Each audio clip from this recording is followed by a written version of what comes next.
Maghahain daw ng asylum application sa the Netherlands si dating presidential spokesperson Harry Roque. I'm filing formally for asylum here at the Netherlands.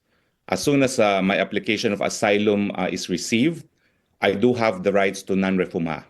Non-refoulement under international law means, number one, non-deportation until matapos yung investigasyon if I'm entitled to asylum status. And number two, non-prosecution for illegal entry. Pero legal naman ang pagpasok ko dahil meron akong visa. No? Kaso laban sa kanya. Noong Biyernes, lumitaw si Roque sa the Netherlands bago ang initial appearance hearing ni dating Pangulong Rodrigo Duterte sa ICC. Si Roque ay nahaharap sa reklamong qualified human trafficking kaugnay sa Lucky South 99 Pogo sa Porac, Pampanga. May arrest order din ng House Quad Committee kay Roque dahil sa ilang beses na hindi pagsipot sa pagdinig. Iginit ni Roque na hindi siya pugante dahil hindi galing sa korte ang arrest warrant ng Quadcom. Balak niya raw manatili sa the Netherlands para ipagtanggol si Duterte.